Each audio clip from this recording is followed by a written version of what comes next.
The seafloor here is silent in a way that feels absolute. More than 10 kilometers below the surface, light has never reached this place. The water presses inward with a force that would crush steel, and the temperature hovers just above freezing. Nothing moves quickly, nothing wastes energy, and yet, spread across the sediment like abandoned architecture, something vast and alive quietly reshapes the rules of biology. At first glance, it looks like debris-tangled threads, brittle fans, branching shapes scattered across the mud. Some are the size of dinner plates, others stretch wider than a human body. For decades, remotely operated vehicles drifted past them, cameras recording what scientists assumed were sponges, corals, or mineral formations. They were logged, labeled, and largely ignored. Then samples came back to the surface. What researchers found inside those fragile forms was not a colony of animals, nor a plant, nor anything that fit comfortably into familiar categories. It was a single cell, one cell, organizing itself into complex, sprawling structures that rival the size and spatial presence of multicellular life. A single cell capable of building a body without tissues, organs, or symmetry. A cell that thrives where almost nothing else can dot down here. Survival is not about speed or strength. It is about patience, chemistry, and an intimate relationship with the seafloor itself. Food arrives slowly, drifting down from the sunlit world above as marine snow-dead plankton, fecal pellets, fragments of life. For most organisms, it is barely enough. For this organism, it is everything. These giant single cells collect sediment, trap particles, and incorporate heavy metals that would poison most life. They reshape the chemistry of the mud beneath them. They host entire communities of microbes within their structure. They leave behind tracks and imprints, not through movement, but through presence, through the simple act of existing.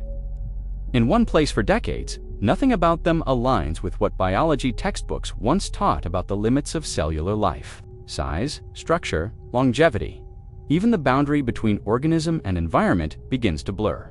Today, we're diving into Xenophyophore, some of the strangest life forms ever discovered, and why their existence forces scientists to rethink what a single cell can be, how life adapts to extreme isolation, and how much of Earth's biology remains hidden in the dark.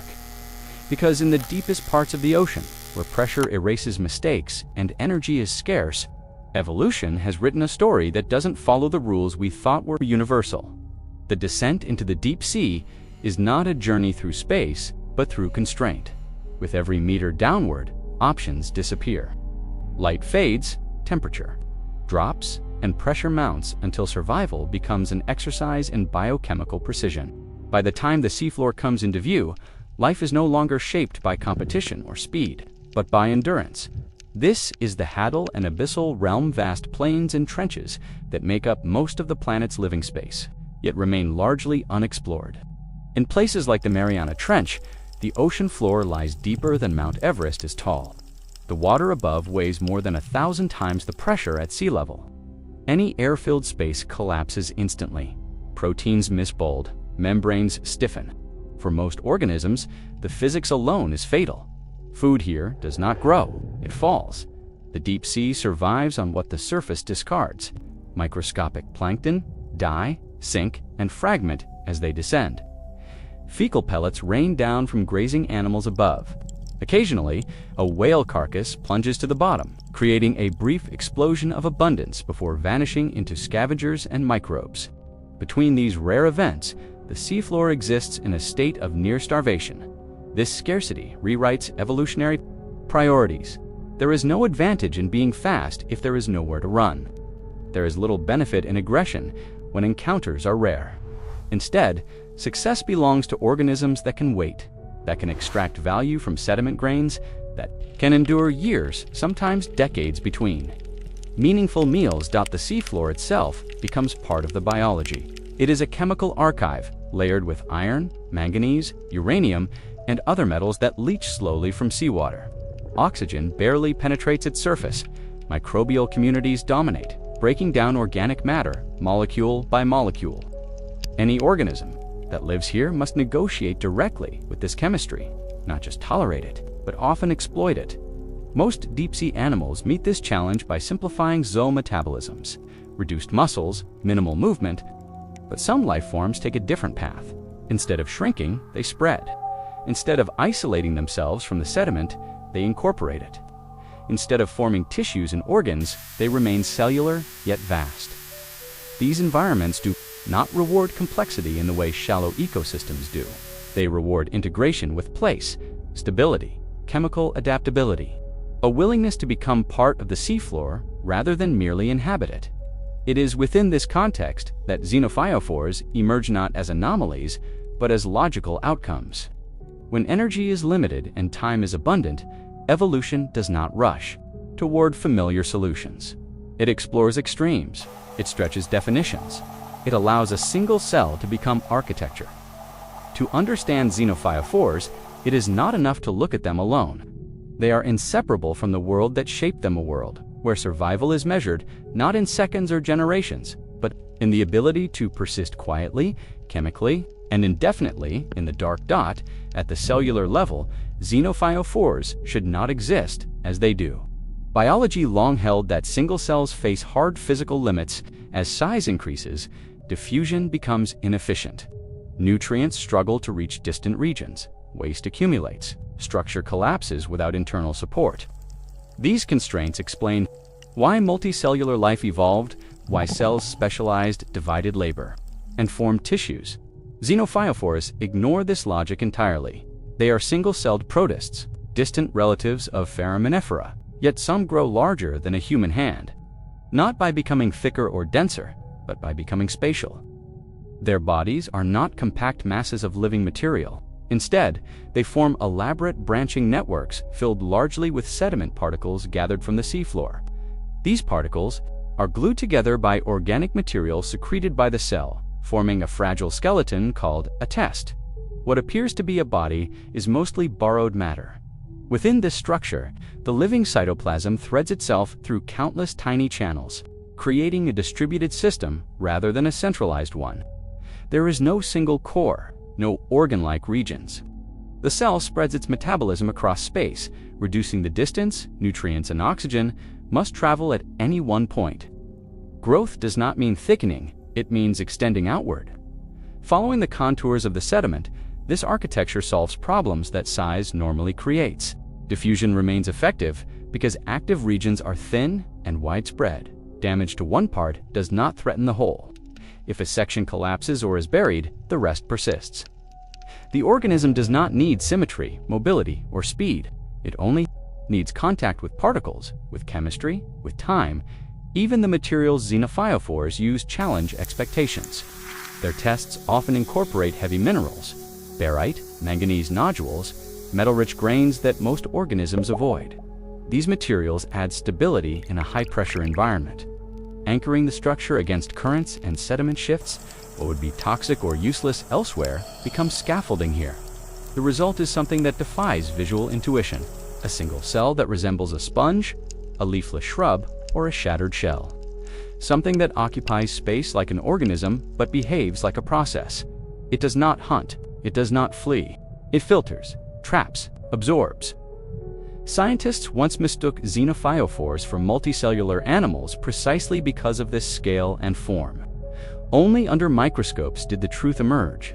One nucleosaur, sometimes many nuclei sharing a continuous cytoplasm, a body built without cells working in teams, complexity without division, size without tissues. This forces a reconsideration of what biological organization can look like. Multicellularity is not the only path to large size. It is one solution among many. In the deep sea, where energy is sparse and stability matters more than efficiency, xenophyophores reveal an alternative strategy, one where life expands not by adding parts, but by rearranging space. They are not primitive remnants of early life. They are specialists, refined by conditions so extreme that conventional biological rules loosen their grip. For most life, heavy metals are a threat that must be avoided or neutralized. Elements like lead, mercury, uranium, and cadmium interfere with enzymes, disrupt membranes, and damage genetic material. Even in trace amounts, they can be lethal. In shallow ecosystems, organisms evolve elaborate detoxification systems or behaviors that keep them away from contaminated environments. In the deep sea, Avoidance is not an option here. Metal-rich sediments are the norm. Iron and manganese seep. From the crust, radioactive elements settle slowly from seawater and bind to fine particles. Over time, the seafloor becomes a chemical mosaic where toxicity is not an anomaly, but a background condition. Xenophyophores do not merely tolerate this environment, they incorporate it. Their bodies are filled with grains drawn directly from surrounding sediment, including particles enriched with heavy metals. These grains are not metabolized or broken down. They are stored, immobilized, and arranged within the test, effectively locking potentially harmful elements away from the living cytoplasm.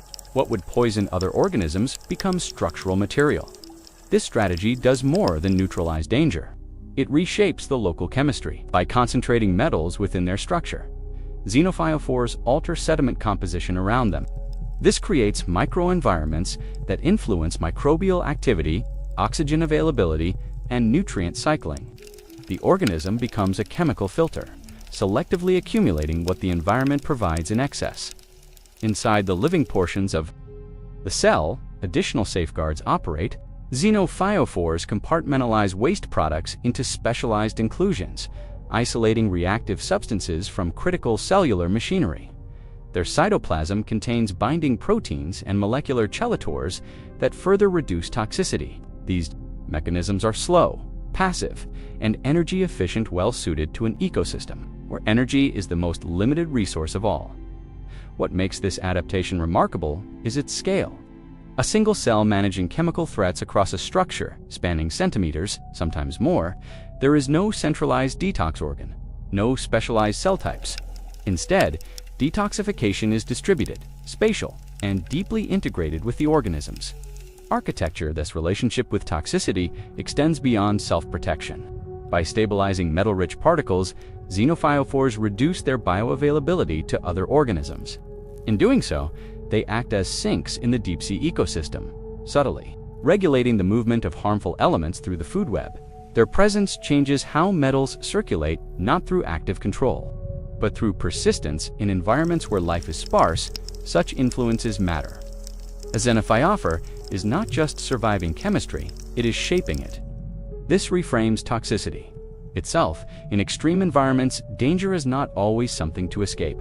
Sometimes it is something to manage, absorb, and repurpose. Xenophyophores reveal a version of evolution that does not seek purity or safety, but balance, finding stability within conditions that would otherwise seem incompatible with life in the deep sea. Survival is not about eliminating threats, it is about becoming inseparable from them. Inside a xenophyophore, life does not exist alone. What appears from the outside as a fragile, sediment-filled structure is, on a microscopic level, a layered habitat. Within the branching channels of a single cell, entire microbial communities find shelter. Bacteria and archaea live embedded in the cytoplasm or nestled among sediment grains, forming internal ecosystems that blur the line between host and environment. This is not a passive accident. Xenophyophores draw in fine particles rich in organic matter, dead plankton fragments, microbial remains, chemical residues drifting down from above. These particles become food not just for the xenophyophore itself, but for the microbes that accompany them. In return, those microbes perform chemical transformations the host cannot easily manage alone. Some break down complex organic compounds into simpler molecules that the xenophyophore can absorb. Others participate in nitrogen and sulfur cycling, releasing usable nutrients in an ecosystem where fresh inputs are rare. In oxygen-poor sediments, anaerobic microbes thrive, performing metabolic processes that would be impossible in surface. Waters. The xenophyophore does not digest these communities, it accommodates them. There is no immune response to eliminate internal microbes, no attempt to sterilize the internal environment. Instead, the organism's slow metabolism and stable internal chemistry create conditions where microbial populations can persist for years. The result is a living consortium, one cell hosting many lives, each shaping the internal environment of the other. This relationship is not unique in nature, but its scale is unprecedented. Corals rely on symbiotic algae. Termites depend on gut microbes. But these partnerships occur within multicellular bodies designed for compartmentalization. Xenophyophores achieve something similar without tissues, organs, or cellular boundaries. Everything exists within a shared cytoplasm, separated only by gradients and distance. The benefits flow both ways. Microbial activity alters local oxygen levels and chemical composition, creating microzones within the structure. These zones may protect sensitive regions of the Xenophyophore cytoplasm from oxidative stress or toxic byproducts. Meanwhile, the host's structure shields microbes from physical disturbance and sudden chemical shifts in the surrounding sediment. Over time, this internal ecosystem becomes stable enough to influence the surrounding seafloor. When xenophyophores die or collapse, their structures release accumulated microbes and nutrients back into the sediment, seeding new communities. Their presence increases biodiversity in an environment otherwise defined by scarcity. This challenges a basic assumption about individuality. Xenophyophores are not solitary entities in the traditional sense. They are frameworks, single cells, that function as habitats. Their biology is not defined solely by their own metabolism, but by the processes unfolding within them. In the deep sea, where isolation dominates and encounters are rare, xenophyophores create connection. They gather life, concentrate it, and hold it in place. What survives here does so not by standing apart, but by allowing complexity to arise inside simplicity. A single cell becomes an ecosystem, not through control, but through coexistence. Time behaves differently on the deep seafloor. Without sunlight, seasons lose meaning. Without storms or tides, change arrives slowly, often invisibly.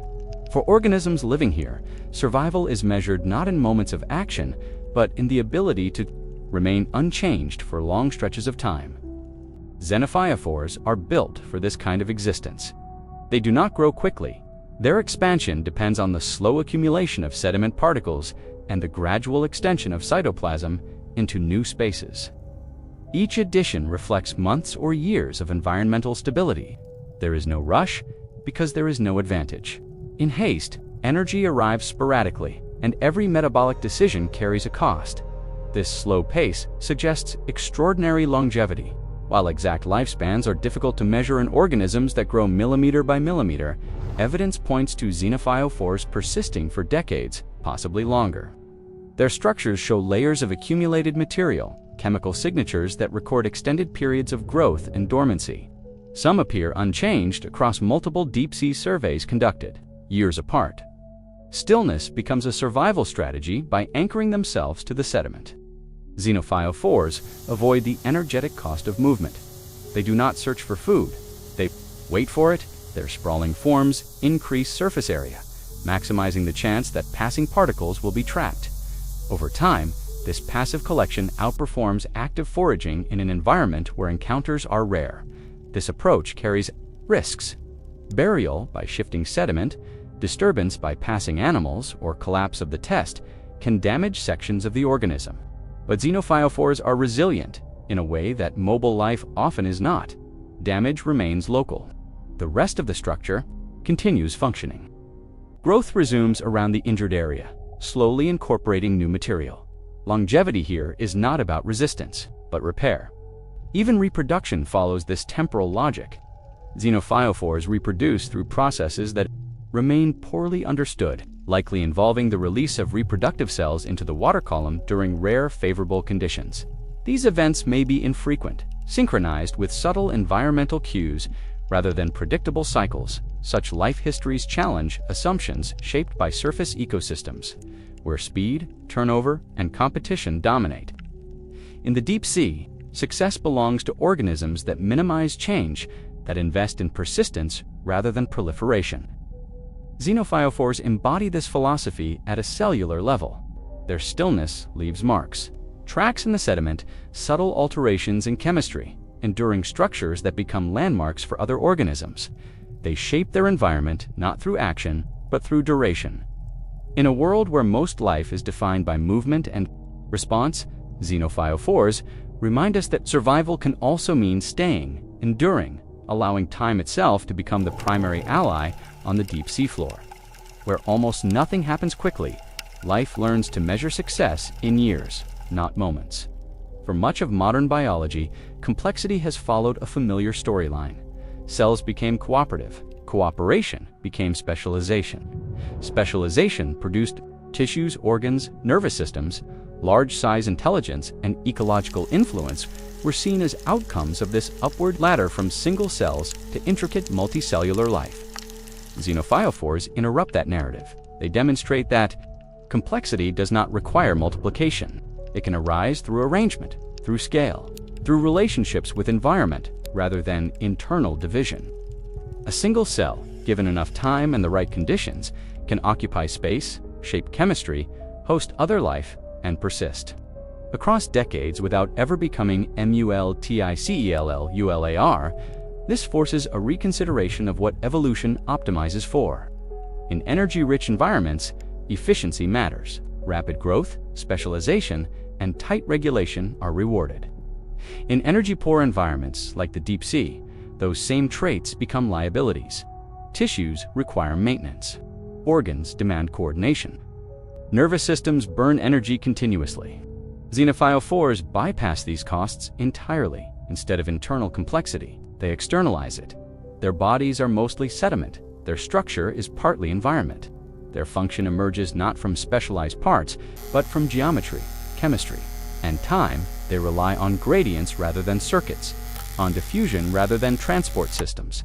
Evolution here favors designs that blur the boundary between organism and habitat. This has implications beyond the deep sea. Early life on Earth likely existed in similarly harsh, low-energy conditions.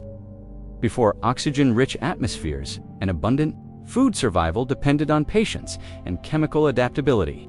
Xenophyophores may resemble strategies that were once common ways life explored size and influence, long before multicellularity became dominant. They also challenge how scientists define individuality. If a single cell can host entire microbial communities, shape ecosystems, and persist independently, where does the organism end? Is complexity measured by internal parts or by ecological role? Evolution does not move toward a single ideal form. It explores possibilities, abandoning and revisiting strategies as conditions allow. Multicellularity is one successful outcome, not an inevitable destination. Xenophyophores represent a parallel solution, one that thrives precisely because it ignores the path most life took in doing so. They remind us that the history of life is not a straight line, but a branching landscape filled with experiments. Some become dominant, others remain hidden, quietly successful in places few humans ever see. Understanding Xenophyophores means letting go of assumptions about progress and evolution. It means accepting that simplicity and complexity are not opposites, but tools deployed differently depending on where life finds itself.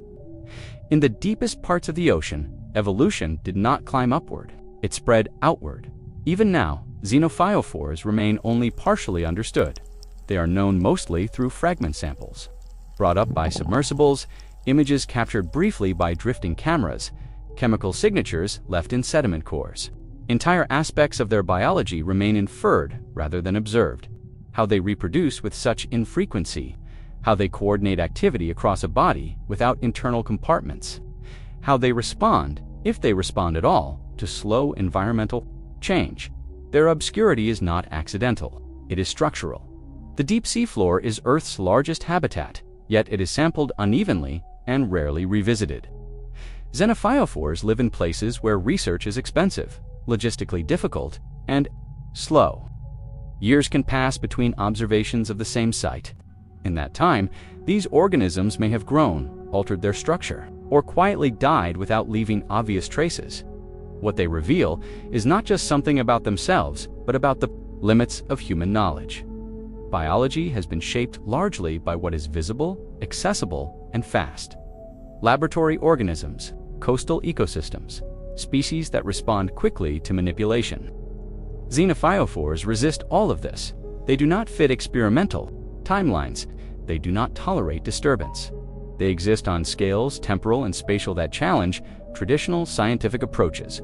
And yet, their existence expands the boundaries of what life can be. They show that size does not require multicellularity, that ecosystems can exist inside single organisms, that toxicity can be managed through architecture rather than avoidance, that stillness can be as evolutionarily powerful as movement. These are not curiosities at the edges of biology. They are alternative answers to fundamental questions about survival. As exploration technologies improve, more xenophyophore species are being discovered, each with variations in form, material, and habitat. This diversity hints at a long evolutionary history unfolding quietly, largely unnoticed, beneath kilometers of water. A lineage that has persisted not by changing rapidly, but by fitting perfectly into a narrow ecological niche. There is also a broader implication. When scientists search for life beyond Earth, they often imagine familiar pattern cells dividing, organisms moving, ecosystems cycling quickly. Xenophyophores suggest another possibility: life that is slow, spatial, chemically embedded, life that does not announce itself through activity, but through presence. They remind us that biology is not obligated to be obvious in the end. Xenophyophores do not offer closure or neat conclusions. They offer perspective. They show how much of life's potential remains unexplored, not because it is rare, but because it unfolds beyond the pace and scale of human attention. In the deepest parts of the ocean, life continues to experiment quietly.